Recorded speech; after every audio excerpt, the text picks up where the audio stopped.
Hello, everybody, and welcome back to the Feeling Seen podcast, the podcast that talks about the movies that make us all feel so seen.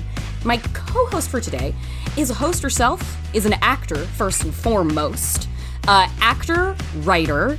You might recognize her from Malum, which the trailer has been floating around the interwebs, and I hope you have checked it out. As we say on this podcast all the time, support independent cinema, support independent horror. And you might also know her from films such as Torn Hearts and Satanic Panic.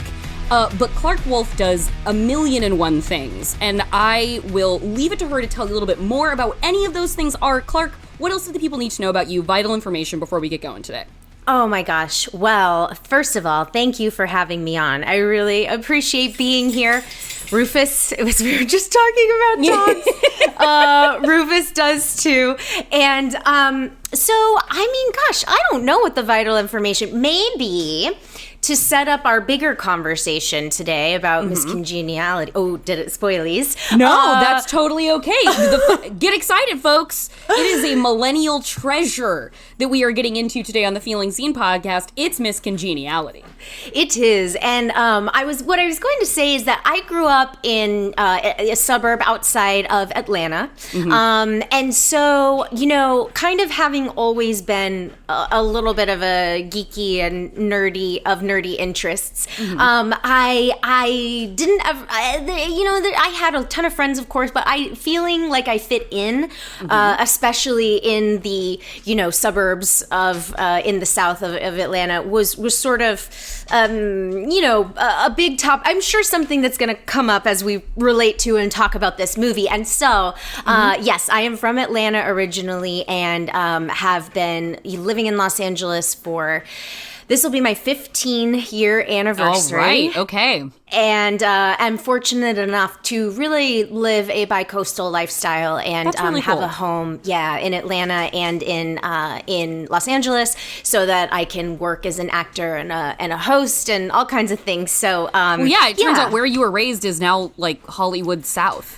It sure is. And I mean, it's a gorgeous, I remember growing up hearing about like Forrest Gump was shot there, of course, or in Midnight in the Garden of Good and Evil, and very specific titles like that, like specific to certain parts of the South. But yeah, now it's doubling for everywhere. And there are network TV shows that are now like set in Atlanta, which is so cool. So yeah, it's been amazing to see how it has changed over the last 20 years specifically. Speaking of time, Miss Congeniality is a year 2000 movie. Did you experience this in real time when it came out? What were the circumstances under which you saw Miss Congeniality? Oh yes, my mom and dad, my dad for sure took me to see this movie. And I remember specifically because he leaned over at one point and said, "She reminds me of you." Oh, that's nice. It was very cute. It was definitely during the nerdy parts, during the parts where she had the glasses on and was falling down and eating steaks. So, yes, that, but I specifically remember my dad saying that to me and feeling that way, actually. And so, when she was little Gracie on Yes. and she punched two boys in the nose on the playground, was that also reminding your dad of Clarke, or was that not in your bag? Maybe a little. I rewatched the movie last night and I was just like, oh my gosh, what a time. What a time. Forget those guys. They're just jealous because you're smart and funny. And girls like that. What girls? Lots of girls. I mean, I like you. Well, I don't like you. Now everybody thinks I need a girl to fight for me. You are a dork brain. Ow! No! Ow! My nose!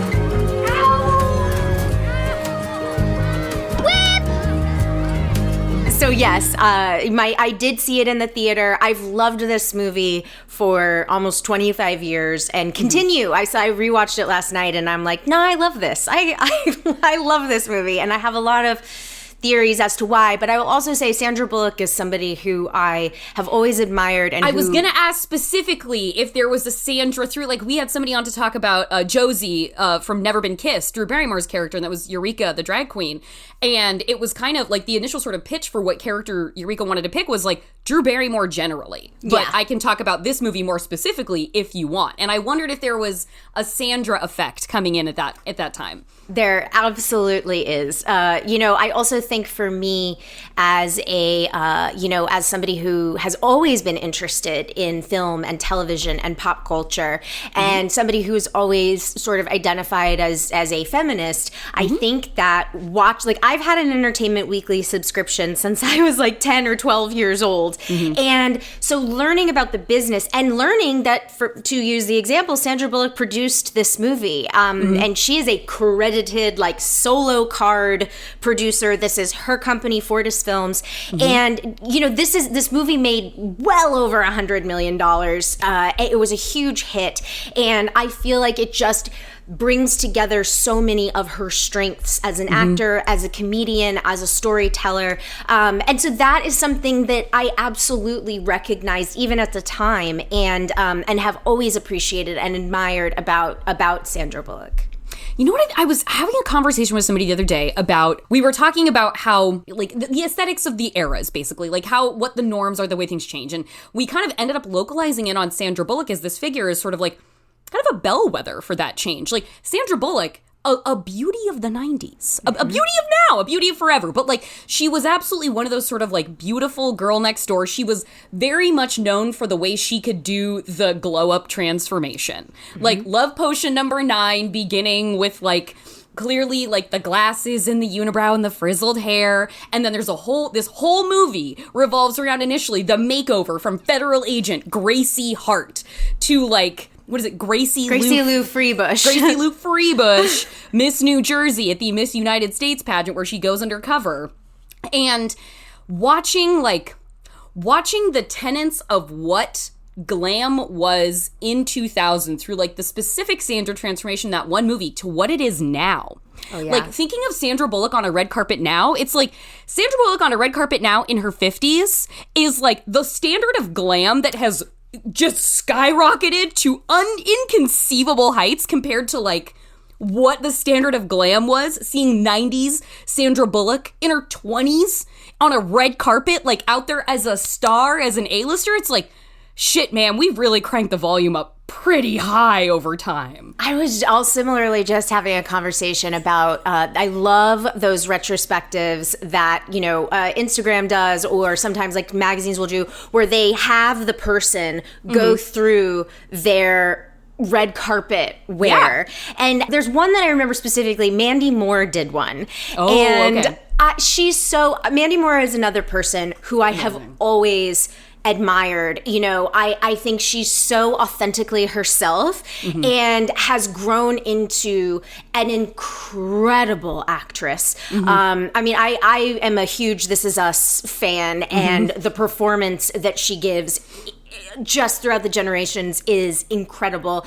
And also her embracing herself as a singer, songwriter with a more folk kind of indie edge versus like the pop place that she started. But as a pop star who clearly very much didn't quite fit in with the Britneys or the Christinas, but Mandy was always so humble and sweet and charming. But anyway, I saw her do one where she looked back at her looks and she was like, I didn't have a stylist then. I was just like showing up places in life, just like, what was I wearing? But I love the moments where you get people who are like, that was before I had a stylist. And I know, like, I've seen Anne Hathaway do something similar, like, and even, like, I have been really fortunate that Satanic Panic had a actual premiere and had a world premiere at the Overlook Film Festival, but then it did have an LA screening at the Egyptian. And it was a hoot. Yeah, and there was a red carpet, but I dressed myself, of course, and just looking, or all the times that I was on camera for Pick a Brand, with the exception Reader, know that Clarke knows her way way around a look. Like, don't let Clarke fool you right now into thinking she doesn't know her way around a look. You are a very generous host, and I just look back and I'm like, brush your hair. Why? Yes, like why? You can curl it, yes, but you have to brush it out. It looks crazy if you don't brush it out. It does look kind of crazy. I mean, and I didn't know that, and so I'm just like anyway. This is perfect Miss Congeniality, like connective tissue right here. This is why I relate so much to Gracie Hart and Gracie Lou Freebush. But anyway, I always admire the humility that people like, especially like Mandy Moore, had when they do those retrospectives. And also, I will say though, so you mentioned the time period. Yeah. And I have to say that for a movie that came out in the 2000s, or in 2000, and maybe it's because they specifically say in the dialogue that Grace is under 35. Yes. But they don't say she's 27 or this or that. And so she's playing 30s. And I will say that for me, the fashion here, the wardrobe for the men and the women, isn't particularly dated. Like there's some stuff, it's but not like really of its time. It's exactly. not. It seems like when they were styling this movie, they weren't like, okay, this is what's now, and this is what these girls would wear now. It's sundresses and suits. And maybe that's because it's such a traditional setting, which is a beauty pageant kind of circuit. And also probably, so last night I rewatched the movie regularly, and then I wasn't tired yet, so I rewatched it with the commentary. And there was commentary between Sandra Bullock and Mark Lawrence, who certainly went on to work together many, many times. And she talked about, like, I didn't want to wear the two-piece. I was really mad that I had to do it. I didn't like this. I didn't like that. And yet she's a producer on the movie, and she's still having to fight those battles. But that's really interesting. I think that she probably had respect for her fellow co-star, too, without having to make them feel particularly uncomfortable. I know everybody in the movie looks incredible. They're all gorgeous individuals, but especially she keeps calling Benjamin Bratt Benjamin Handsome or something like that, throughout the whole commentary. But yeah, everybody is very tastefully classy styled, but they kind of find that sweet spot of not aging everybody up, but also not aging them down. It's the wardrobe department did an incredible job on this movie. What do you say, Hart? No freaking way. Come on, Sparky, why not? Because I'm not going to parade around in a swimsuit like some airhead bimbo that goes by the name of, Gracie Lou Freebush, and all she wants is world peace? It wouldn't be like that. Come on. You'd be an important member of the undercover team. Yeah, right. In a thong. Hey! The parallelism there that you have of Sandra being like, I didn't want to wear the two-piece, and neither does Gracie. Like, Gracie Hart doesn't want to wear the two-piece. Like, Gracie Freebush would do that, but like the agent herself wouldn't. And so like that is an effective mirroring. And so my question for you is, as somebody who has had so many aspects of their career that are like I'm turning on the dial of like Clarke Wolfe, the professional, not like Clarke Wolfe, like a character perhaps in a sense, but a character that wears your name and your face and yourself and your clothes. Like, I wanted to hear from you how you came to a comfort with, or if it is a naturally comfortable place for you to sort of have to be the Freebush version of yourself when perhaps the day-to-day Hart version of you, Gracie Hart version, is maybe more comfortable in a different kind of garb and a different kind of drag, really. So that's a really interesting question. And I don't want the audience to feel like I'm being too self-serious, but Listen, people cry here. So you're welcome to go as deep as you want. I was wondering if I was going to cry talking about this movie. I don't know. Maybe I will. Well, let's find out. Let's find out. I think we had Raul Castillo crying about The Outsiders. So go nuts. Well, so there is a scene between Michael Caine and Sandra Bullock where they're practicing the interview, and she's giving him smartass comment after smartass comment, and he finally says, he kind of dresses her down a little, and he's like, you are an incomplete person, and don't you have any pride in yourself? Don't you, with the way that you look, with the way that you present yourself? And she says, you don't know why I am the way that I am, and all of those things. You know what is the difference? Big deal. It is fixed. I'm in the top 5. Congratulations to me. But is that enough? Have you no pride in yourself, in your presentation? You know what? I'm an FBI agent, all right? I'm not a performing monkey in heels. You're also a person, and an incomplete one at that. In place of friends and relationships, you have sarcasm and a gun. Oh, I have sarcasm when every word that comes out of your mouth is dripping with disdain? That is because I am a miserable, grumpy elitist, and that works for me. You know what? I don't have relationships because I don't want them. And I don't have friends because I work 24/7. And you have no idea why I am the way that I am. And he says, well, why don't you tell me? And of course she doesn't. She eats a donut and puts a gun in his face. Yeah, pulls a gun to his head and says, we're done here. Yes. So, but I bring that up because, so growing up, I will say I just had a best friend. She's still one of my best friends to this day. But she was always the one who had the dates or the fashion or the body and we've been best friends since we were 10. Yeah. And that's not me being like falsely modest. As somebody who's spent their life surrounded by hot friends, I'm perfectly comfortable being like, listen, I had hot friends and I wasn't the hot friend. Shit, that's how the math shakes out sometimes, guys. I mean, honestly, yeah, when you're kind of the one with glasses who likes Buffy and then you have this like smoke show as your best friend, guess who boys aren't talking to?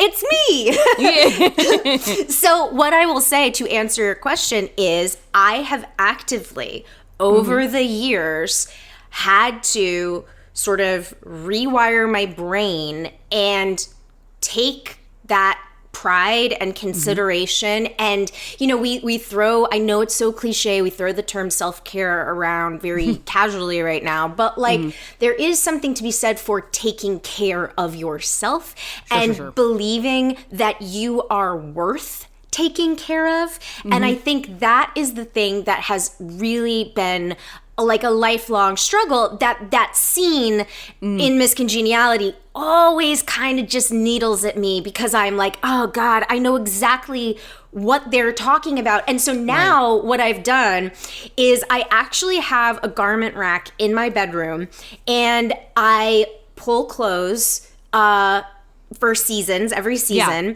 Because if it were up to me, and I realize now I'm actually wearing my uniform, which is jeans and a black sweater. But like if it were up to me, I would put on jeans and a black sweater and my hair up, and I would look. I wouldn't take that extra time and consideration in terms of how I want to present myself to the world, and that's just one way. Like not saying that all of one's own self-worth hinges on clothing or this or that, but like that is truly a way that I have to every day remind myself, like, hey, take a second, brush, like we're saying, brush your hair, like, you know, be proud of who you are and be comfortable in your own skin and your own clothes, of course. Like, I'm not trying to be somebody that I'm not, but I do think there's an element of being the best version of myself that I can be on the days that I feel like I'm capable of being that person. That leads to something that really interests me, which is that, like, knowing, like, you know, like you said, you're coming up on your, like, your 15 years out here, and you have worked in this industry in so many capacities, and I wonder, like, how has the sort of evolution been with, like, coming to that point where, like, you find, like, the self-supportive version to be like, I'm going to put these seasons of clothes out and I'm going to brush out the curls. Like, I'm going to do those things because that makes me feel like the version of me that is most proud of myself. How have you found, or if perhaps you're still working on it, to reach that place of balance between, like, the federal agent and the beauty pageant queen, and where you exist in the middle of that actually makes you feel like your fullest self, as opposed to responding to those sort of external voices about who's telling you what's most important? It's been fascinating because certainly, I mean, as you just said, and as I mentioned earlier, I've been in LA for 15 years. In fact, I didn't think I would ever like Los Angeles because I thought Los Angeles was Entourage. Truly, I was like, there are no normal people in Los Angeles. And that is not true. And I love Los Angeles. It is it's two things can be true. Entourage is bad, and LA is not Entourage. Correct. That is exactly right. We love two truths. We love the two truths principle from therapy. But, you know, so I say that to say, though, I've been here for a long time. And in the past 10 years is when I kind of clicked as a host and started that portion of my career. And over the last, I'd say 3 or 4 years, now I'm sort of really hopefully about to embark in the more narrative side as an actor and as a writer and so on. But I bring that up because I have been invisible in this town. I have felt invisible in this town. And when I say that, I know, again, I recognize that I am a cis white lady from the suburbs. I totally acknowledge that. However, in a town and an industry where there's always going to be 100 someones who are quote unquote more important or more attractive. I've been an assistant to a teen actress and felt invisible and old at 26 years old. Felt old at 26. What? And I have worked I've been behind the scenes of so many things that I have been actively invisible in rooms, and it feels terrible. But also, then you start to embrace, it's exactly what we talked about again. Like, I'm not the hot friend.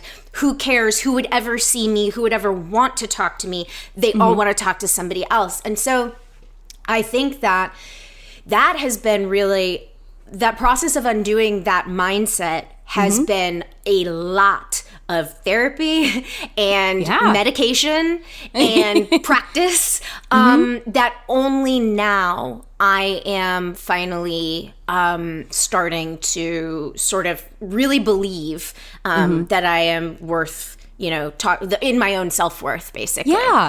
That's it's an arduous thing to know that you have been pulling yourself through, but is like, that's really wonderful to like hear, like, I like that, like, wow, I'm at like this doorstep where I'm actually I'm collating all the things I've learned with all of the perspective I've gained, and like with the degree, at least to some level, that as we age, the sort of fuck it that can enter the equation. That's coalescing into a place of that for you. And okay, I think this leads to what we kind of touched on it like before the conversation started about like producer Sandra Bullock of this movie. This is somebody who in an early career, 90s career, we have things like Practical Magic, we have Speed, we have Love Potion #9, like, she has become a household name. And then this was not an era in 2000 where like the actress producer was as commonplace as it is now. Like, not every actress had their own production company that they didn't have their Hello Sunshine, they didn't have their Lucky Chap. Like, that kind of self-determination was not necessarily intrinsic to the A-lister. And so I wanted to hear from you about sort of like the process of where self-determination comes into your own work when you're like, okay, I'm dealing with invisibility in these rooms. I'm dealing with the unique horseshit of Hollywood. I guess at a certain point, I'm punching my own fucking ticket. And I feel like hosting is a part of that, being like, you know what? We're going to get in where we fit in. So where, at this point, how are you feeling about like your position in that context of self-determination for like making what you want to be, I guess? That's a really something that I am proud of myself. But also like, well, let's see. I am not a person that is going to try to swim upstream. That doesn't mean that I'm going to take the easy way, because that certainly is not true. But if there's one thing Clarke Wolfe's going to do, it's work hard. Indeed. But what it does mean is like, not gonna, so to answer the question with a specific example, in 2013, 10 years ago, I saw on Actors Access a casting breakdown for an entertainment host for AMC Movie Theaters movie talk show. They are looking for somebody who understands geek culture. They are they're looking for somebody who has passion about movies, who's knowledgeable. And I was a film major in college, and certainly, as I mentioned earlier, have been paying attention to pop culture and entertainment since I was a child. And so I realized in that moment, seeing, YouTube sort of really take hold and seeing the personality, it's Twitter and social media, and this is becoming important. And on top of that, I had a passion for horror, which, especially given, like, I'm very aware of what I look like and what we think of a quote unquote horror fan. Sure. And so that was also something where I was like, well, I'm really passionate about this, and I think I'm knowledgeable, and I'm ready to talk about this. So, but what I recognize, in the before times, there was this idea of like, if you're going to be an entertainment host, then that is what you are, and nobody will buy you as anything else. You were stuck as that persona. Same way like celebrities didn't used to do commercials, right? Totally. If they did Nespresso in Japan. It was like, I go make a mint over doing commercials over in Korea, and then I come back here and I'm George Clooney, and nobody knew that I did that. That's exactly right. And so I kind of realized, okay, I haven't ever really clicked in terms of the traditional actor path, which is book a commercial and then a guest star or a co-star and then another co-star and then a guest star and then some series, that was not the trajectory that I was going. And so made the conscious decision to really embrace those things that made me unique. The thing that was challenging was doing that on the internet. And that certainly, there's a lot of like self-determination, I think, too, for anyone who puts themselves out there, but especially in the 2013 when I was doing it. Hello, everyone. Welcome. My name is Clarke Wolfe, and today I am joined by Superman's greatest nemesis, Jon Cryer. Well, you're not Superman's greatest nemesis. Yeah, no, I am. Okay. I absolutely am. That's fair. He's in a world of hurt when I'm around. Excellent. I like that. He needs a little run for his money every now and again. And so from there, though, it was, okay, so where am I? I'm in these rooms where I'm invisible. Well, who can I talk to? And, and I am not the person, by the way, who can walk into a party, not know anyone, and approach someone. You are very good at this, Jordan. You can make friends with anybody, and you just walk right up, and you are like, so yourself, and you will interview somebody right then and there, which I am sure that's the first conversation I ever have with you, was just being like, she looks like someone I want to talk to. Which I love about you, but that is not something that I have ever been good at. And so, again, getting over those things and actively correcting them. But I think, so bringing your own seat to the table, though, and taking charge, like we were talking about with Sandra Bullock, and being a producer and telling the stories she wanted to tell, whether, I believe Fortis did do Practical Magic, but they definitely did Hope Floats. Yes. Directed by Forrest Whitaker, which is one of my favorite pieces of trivia. And Practical Magic directed by Griffin Dunn, another one of my favorite. God, that's right. One of my favorite pieces of trivia. The point is, Sandra Bullock kind of taking her career into her own hands, doing the roles that she, would be typecast in, but on her own terms, I think is really cool. I was listening to that commentary last night, and there's one of my favorite gags in the movie is in the beginning.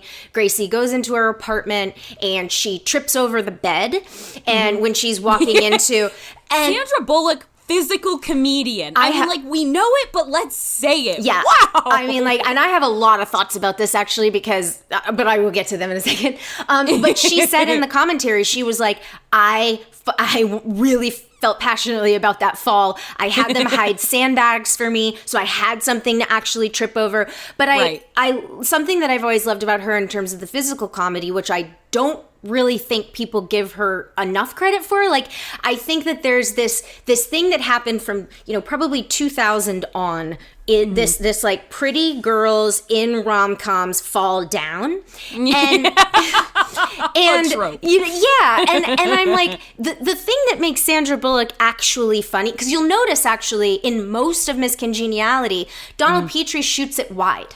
He shoots it wide because she's actually capable of doing the fall. Right, yeah. Like when she falls into the side of the bus and then up into the bus when she's boarding the pageant bus, she's falling. Yes. She's going down. She is a physical actor. She is a very athletic actor, and it's something that I've always really admired about her. But anyway, she was fighting for that pratfall, basically, and but because I think she understood not only the comedy, but her comedy.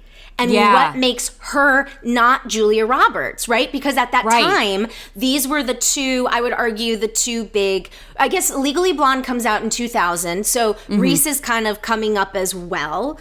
At least I think. But these parallel brunettes, because like there's really only room for one at a time. That's like, right. There's these two brunettes in Julia Roberts and Sandra Bullock. That's right. And so the thing that kind of sets her apart and makes her, who she is, and as a producer, that's something that I've learned as well, is like, here's what I'm good at. Let's set myself up for success, even if it's a challenge, which challenges are great. But like there, this is a whole tangent that we don't have to get into, but I think there's such, there's all different kinds of acting. There's all different kinds of acting styles. And I think that if you cast the wrong person and set them up to fail, a lot of times that's where good actors give bad performances, right? And so one of the things that I admire so much about Sandra Bullock is that she just really knows her strengths. And I think that those shine through in Miss Congeniality. We're going to take a quick break. Then we'll be right back to talk more with Clarke Wolfe about Miss Congeniality and her new film, Malum. Then I'll have one quick thing about a very special recent event here in the city of Los Angeles, a live reading of Jennifer's Body, directed by Karin Kusama herself. Of course, I have to talk about it. So stick around at the end for a little bit of Jennifer's Body discussion.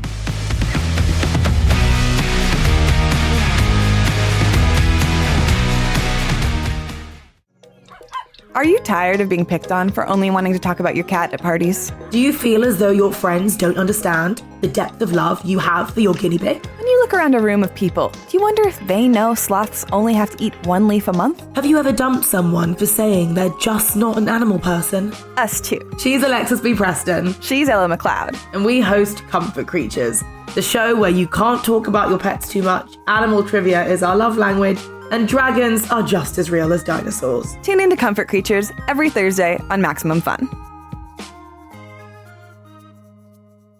I'm Lisa Hannawalt. And I'm Emily Heller. Wow, Emily, we've been doing this podcast for 10 years. I know, but hey, don't worry. You can jump in at literally any episode and hear us talk about some of our favorite stuff. Caterpillars becoming butterflies. Martha Stewart flying around in a private jet full of trees. Yes, you heard me right. Trees. Neighbors becoming enemies. Just kidding. Whatever messed up stuff we can find on Wikipedia. Our impeccable taste in everything from dogs to TV shows to bodily functions. And horses. Lots and lots of horses. Come for our horned up rants about the world. Stay for the catchy theme songs. You might not learn anything, but we're a good hang. Baby Geniuses. Every other week on MaximumFun.org. Baby Geniuses, tell us something we don't know.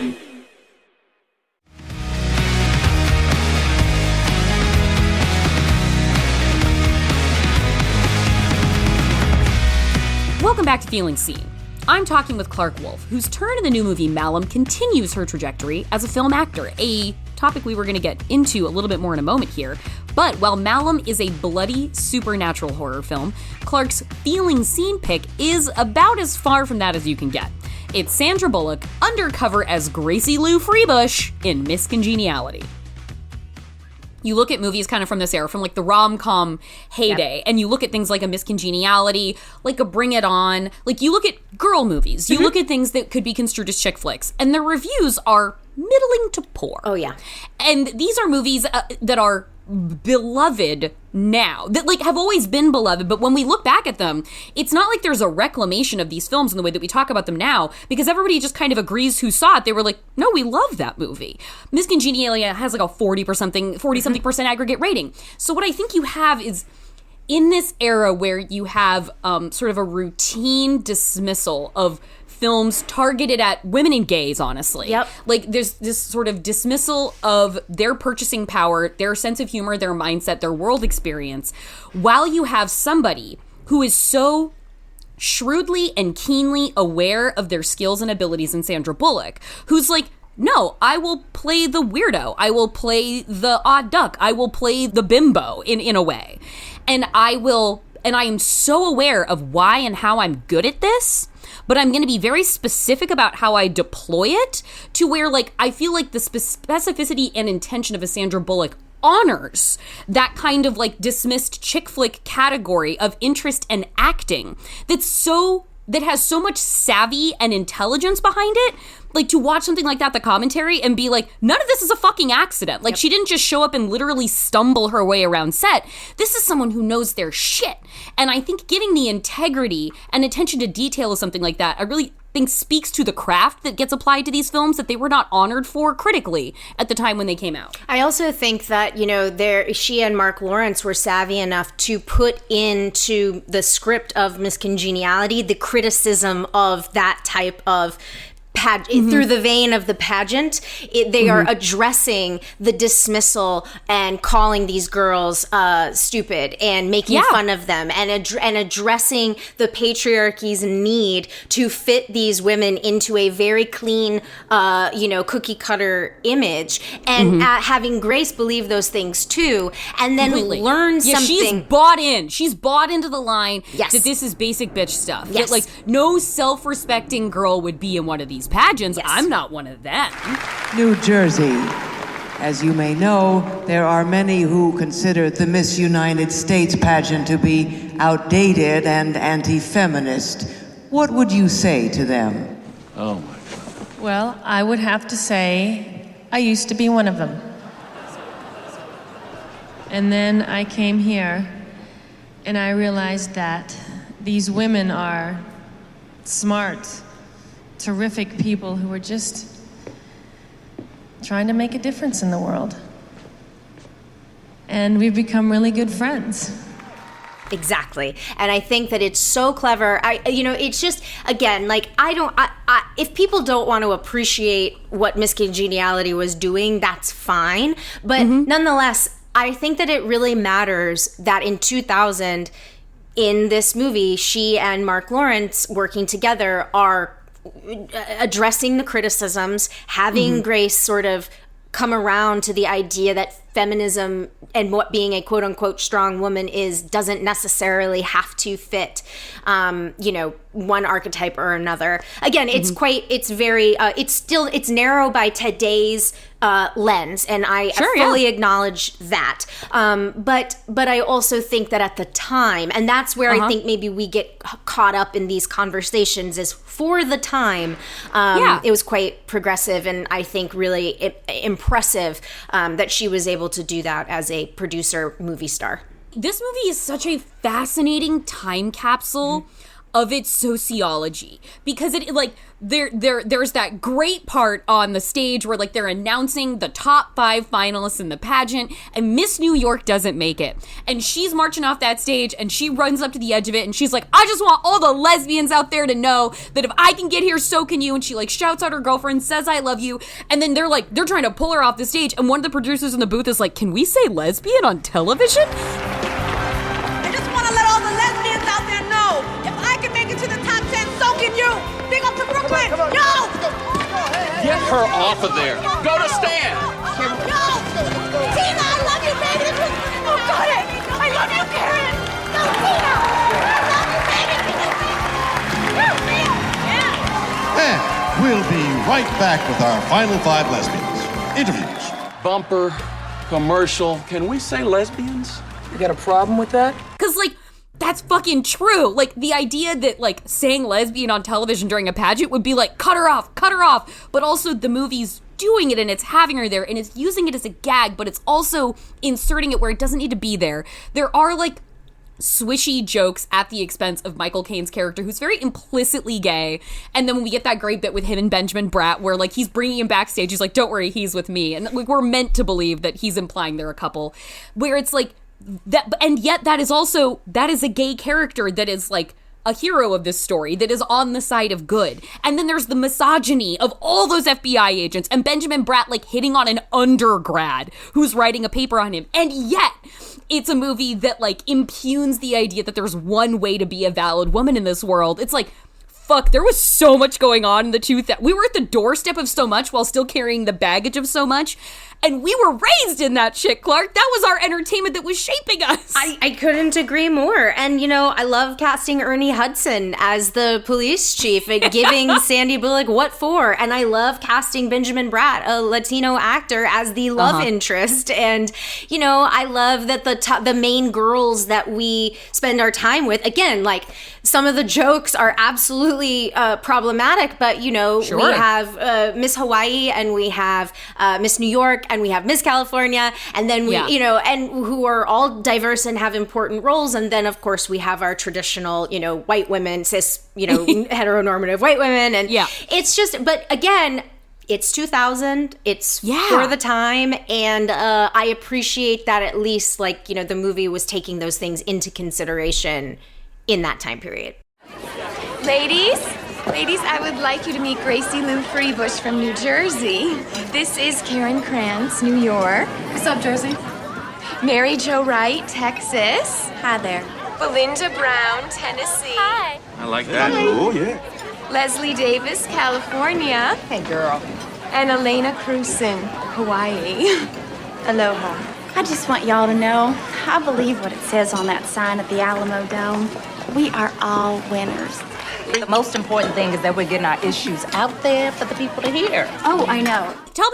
Let's talk a bit about your work. Tell me about Malum. Yes, okay, so Malum. Malum is a reimagining of the cult favorite horror movie Last Shift, which Anthony de Blasi co-wrote and directed back then, and he co-wrote and directed this time around. And what's really cool about this is, and Anthony will speak to this as well, but he has said, this is something that is very different than The Last Shift. The skeletal structure of it is the same, in that the premise of a young woman whose father was a police officer who died tragically, or who died and kind of was sort of his reputation was sullied as he died. And then she decides, okay, I'm going to take for my first shift, I'm going to guard the police station, the abandoned police station that he died in. And what a fucking choice. Yeah, right? Really powerful choice for sure. And then, of course, it all goes wrong. But, Anthony has talked a lot about how once he wrote the treatment for this new reimagining, he didn't think about the first movie ever again. It really stands on its own. And, I kind of talked to him about this a little bit, when I saw the reaction on social media, which, again, we always take the comment section with a grain of salt. Absolutely. But there were a lot of people kind of being like, wait a minute, isn't this The Last Shift? Like, oh God, they're making the same movie again? It's not even 10 years old. And the thing that I would love people to know, if that might have been your take on the material or like the situation, is that, Anthony himself has said, I don't think people understand for how little I made that movie. And so the opportunity to do this with a bigger crew and more resources and real practical effects was just a really great opportunity for him to as a creator. Guys, so Michael Haneke made the same fucking movie shot for shot. So grow up. In Europe and Asia, this is actually quite common. This is way more common than it is here. But some people don't necessarily know that. We've had 3 Spider-Men in 20 years. That is guys. Great call. Great call. Let's just get past that. So with, and you is it fair to say that you are a cultist? Yes, it is. In this movie. So I play... Which I think is a real meaty, exciting thing to be like, ooh, I'm going to be a zealous cultist? That's a lot to chew on. It was awesome. It was very cool. Yes, it was an incredible opportunity to do something that, frankly, knowing me, wouldn't have cast me in. I feel like as actors, we were told what our types are. And and cult... I don't know. I didn't think that I would cast myself as that part. But I will say, when I did the audition, which my mom helped me with, by the way, my mom read with me, which was hilarious. But when I did the audition, I was like, oh, I think I did a really good job. And you know what I mean? Turns out. And then I did, Anthony and I had known each other like kind of casually on Twitter, but we had not known each other in real life. Right, yeah. And so it wasn't the type of thing where I could have reached out to him. It was parasocial. Exactly. Like I couldn't call him and be like, hey, I'm auditioning for your movie. It was more like we had friends in common, and one of which had directed me in something else. And I said, hey, I just auditioned for Anthony's new movie. Would you mind like texting him and just letting him know you liked working with me? And he was like, absolutely. Please. Which is also, by the way, taking your career into your own hands. Yeah. That is, I think, a completely appropriate thing to do. It's not like inundating a casting director or doing anything inappropriate, but it's like, yeah, if you just directed me in a movie, and if you liked working with me, will you tell him you liked working with me? Because listen, when you apply for an office job, they're like, please put your references down, and they call your fucking references. Exactly. So you had a reference contact your future employer. Yes. And when you're making a movie like this, which is a smaller budget, but also is very ambitious, not only in its storytelling, but in its visuals and its practical effects, you want people on set who are down for that experience and who understand that process. And so anyway, it all worked. I got the call back, and I did the call back, and I booked the part, and that was really, really fun and like a cool experience. This is the first time I'd ever done that. Really, I had auditioned for Friends before, but not made it to a callback, and then like with a stranger, and then kind of and then booking a role. So that was very cool. What does having an achievement like that do for you in terms of your view of the possible? Like, okay, you had not had the experience of that working before. So what does that then, like, as you are like moving toward this threshold where you're like, acting is my pursuit. It is my passion. It is my career. It is my self-identification. What do experiences like this do to embolden or inform you or shape you for the thing where you're like, yes, I'm going after this? I think it's always a great opportunity to be looking around, seeing how things function on a set. I think actors especially should do their best to understand every role on a movie set.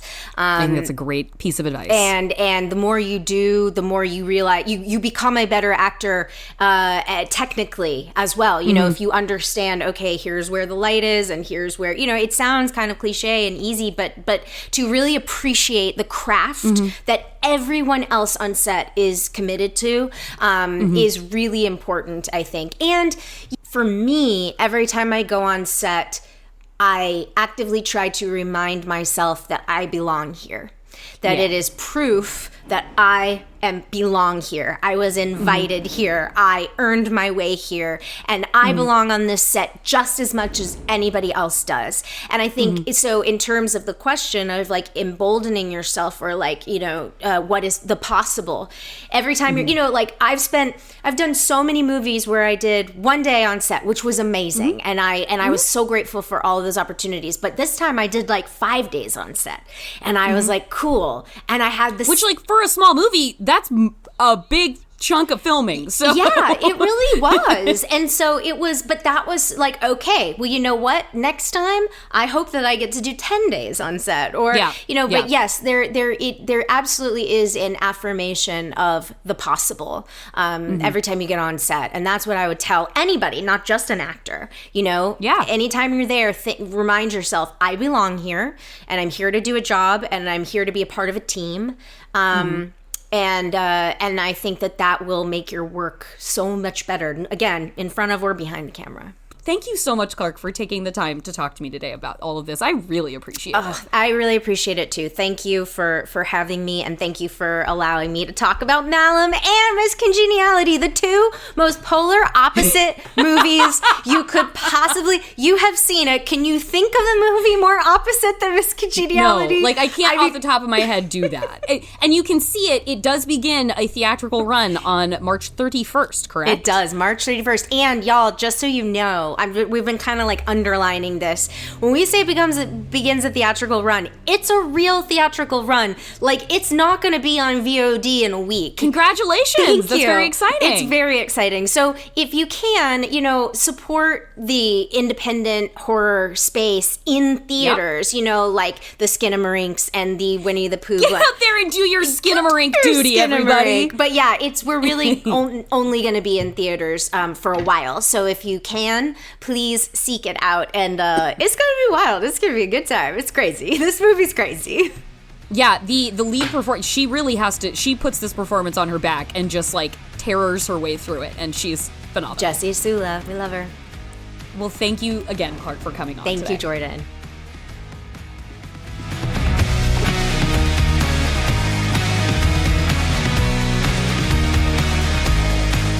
Thanks again to Clarke Wolfe. Malum is still showing in theaters across the country, so take a look and see if there's a place near you. You can catch it on a big screen. As always, support independent cinema. And now, one quick thing before I go. Guys, there was recently a live reading performance of Jennifer's Body here in Los Angeles. Karin Kusama herself directed it, which means she was the one reading through like all of the stage direction and the blocking and all the descriptions and everything. She was the one reading like your narrator through. And the cast included Dylan Minnette was Chip, Mädchen Amick was in the house reading as Miss Lesnicki, Tony Lesnicki, Needy's mom, and various other sundry characters. She was also Chip's little sister Camille screaming, "Chip, your penis cheese" at him.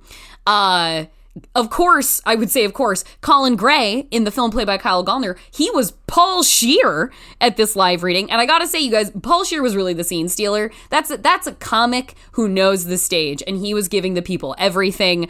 He was also the J.K. Simmons part. He was the high school teacher, and he did a fantastic job.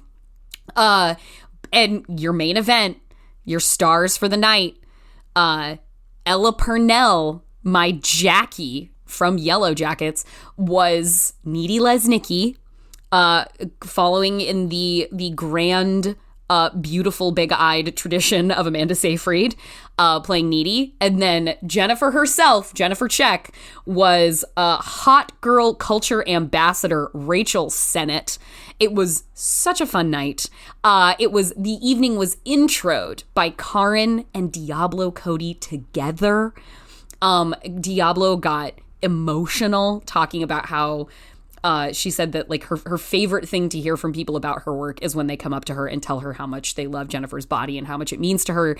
And she was like, and she started choking up, being like, I cry just thinking about it. And then Karin said wonderful things about the movie and the script, as she always does, such a true believer in this movie. And for all the joy of the performances, my favorite part of the night actually was just getting to hear Karin be the narrator for Diablo Cody's script. That was actually just like, oh, wow. Like, it was cool to hear these actors, some of which I love so much, reading this beloved dialogue that I cherish. But to hear Karin read aloud this script that she loves so much and has just praised for so many years, is just like, this is a fantastic script. This is fantastic writing. That, for me, was the real privilege of the night. And the other privilege of the night, which was unexpected, was that after introducing the show and it getting started, was Diablo Cody coming into the audience and sitting right next to me in the open chair that was just hanging out, and me feeling overwhelmed with giddiness and nerves at her being there. Don't worry, it did not dampen my enjoyment of the evening. It only heightened it. And it was so much like I was so excited when I did a 10-year retrospective Q&A for Jennifer's Body in 2019 at Beyond Fest here in LA, and Karin and Megan Fox came and participated in that conversation. One of the best days of my entire life. And one of the highlights of that day was right before we went on stage, everybody kind of milling around in the wings while the movie was still playing, and watching Megan watch the screen right before we walked out, and just having the most wonderful sort of look of delight on her face at what she was seeing, like sincerely enjoying the movie, while also finally hearing people sincerely enjoy watching it. Like shouting out dialogue along with it, cheering, whooping, laughing, and watching her watch that made me start to cry before we went on stage that night. And then to sit next to Diablo Cody while watching this live read of Jennifer's Body with Karin reading the script up there with them, and her just having expressed like how emotional and happy it makes her, like more than to hear like compliments about any of her other work, that hearing compliments about Jennifer's Body stands apart from sort of anything else. And then to watch her sincerely enjoying herself, like laughing throughout the night, like cheering for the performers, having a good time, and being in proximity to her while she was delighting in all of these fans. Like you're at this event, you are a true believer, and like you probably always have been. So to watch her watch the exact audience she was deprived of love her work in a live setting like that was so special. And yes, during the applause at the end, I did look over at her and just say thank you about 4 times. Just thank you for making this. So that was a real, a bucket list item I didn't know I had that I was able to check off. So thank you, Film Independent, for making that happen. What a night. And they also they were selling posters for the event in the foyer after. And famously, if you're a Jennifer's Body fan, you are generally disappointed with the output of official posters for that film. So I'm like steadily trying to acquire cool Jennifer's Body posters that I find. So got another one for the collection. That is our show. But I got one quick thing to say. Finally, if you are a Max Fund member, we just had that pledge drive. If you are a Max Fund member at the $10 level or above and you want to order some additional show stickers, the last day to do that is tomorrow, Friday, April 14th. We are sunsetting the Max Fund drive. Maybe you want to get your hands on a Canonically Queer sticker, the official sticker of the Feeling Seen podcast. Go to MaximumFun.org to make that happen. And remember that proceeds go to support food banks across the U.S. And we've done it. That's my last note to you. You can follow us on Twitter at FeelingSeenPod or send us an email at feelingseen@MaximumFun.org. If you want to follow me, I'm Jor Crew on Twitter. Our theme music is by Andrew Eapen. This show is produced by Marissa Flaxbart. Our senior producers are Kevin Ferguson and Laura Swisher, and this is a production of Maximum Fun.